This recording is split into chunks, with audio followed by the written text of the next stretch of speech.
Samantala, kahit sinalanta ng Bagyong Pablo, tuloy ang paggunita ng Pasko sa bayan ng Katiil sa lalawigan ng Davao Oriental. Ito'y kahit pa muli silang naghahanda sa mga pag-ulan na dala ng isang low-pressure area. Nakatutok live si Salima Refran. Salima! Mel, ilang oras na lang at Pasko na, no? Pero kahit gaano kahirap ang kanilang sitwasyon, sasalubungin itong nakangiti ng mga taga-Katiil dahil alam nilang kayang-kaya nila itong lampasan. At tayo naman, naghandog ng mga mumunting regalo sa mga taong nakaantig sa ating puso. Maghapong makulimlim ang langit sa Katiil, Davao Oriental. Ang mga bata, sinamantalang pagkakataon para maglaro. Maya-maya lang kasi, Pasko na. Pero kahit bisperas na ng Pasko, ang mga sundalo at volunteers naghahanda para sa pag-uulang dala ng isang low-pressure area. Tuloy-tuloy naman ang pagdating ng tulong para sa mga residente. At dahil magpapasko, binalikan ko ang ilang taong nakilala ko sa gitna ng trahedya. Sa kanilang mga kwento, naipinta natin ng hirap, hinagpis at pagbangon ng mga residenteng sinalanta ng bagyo. Si Geraldine, nawalan ng asawa at anak dahil sa Bagyong Pablo. Kaya dinala namin sila ng kanyang mga nalalabing anak ng pang Noche Buena. Maraming salamat nito. Binigay mo. Makatulong ito sa amin kahit konti.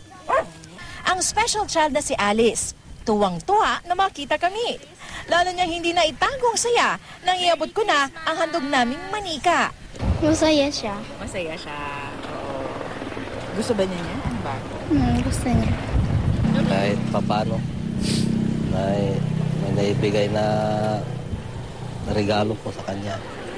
Ang batang si Christian na palaboy sa plaza at naulila raw ng bagyo. Sinorpresa namin sa pamamagitan ng mga damit at isang laruan. Galing yan sa mga tao sa Maynila. May mga natuwa sa'yo. Anong gusto mo sabihin sa kanila? Salamat po. Salamat po. Magiging mabait ka bang bata? Opo. Promise? Opo. Anong gusto mo ulit paglaki mo? Military. Military? Bakit military? Ay manulong ng tao. Para ano? Tulong ng tao. Si Ivan, ang batang tumutulong sa ospital, sinorpresa namin ng isang bike. Yung mga taga-Maynila na sobrang natuwa doon sa kwento mo. Kasi nakita nila na tumutulong ka dito sa ospital. Kaya ang sabi nila, bibigyan ka nila ng Christmas gift. Thank you sa inyo lahat. Bakit? Kay binigyan nila ako ng bike. At nang mapadaan kami sa Barangay San Rafael, agaw pansin ang karatolang ito. Munting handog ni Teacher Rodelia para sa libo-libong nag-alay ng kanilang panahon para tumulong sa kanilang mga nasalanta. Daming taong tumulong tapos di ka man lang magpasalamat. Hindi ba namin maisa-isa sila? Kaya yun dumadaan, nakita naman. Tiniis nila ang Pasko na wala sa kanila. Tapos para lang tumulong sa amin. Mel, dahil nga walang imposible sa Pasko, lalong-lalong sa Paskong Kapuso, tuloy-tuloy yung pagbibigay natin ng saya dito sa Katiil District Hospital. Katuwang natin yung mga volunteer doctors at nurses at binapasaya nga natin itong mga pasyente dito sa ospital. Meron tayong mga palaro, meron tayong mga pamasko, meron tayong mga regalo at syempre ang Noche Buena na ating pagsasalu-saluhan maya-maya lamang. At kaya naman Mel, mula dito sa Katiil, Davao Oriental, binabati namin kayo kasama ang aking news team, aking van crew, lahat ng volunteer doctors at nurses dito at pati mga pasyente, maligayang Pasko.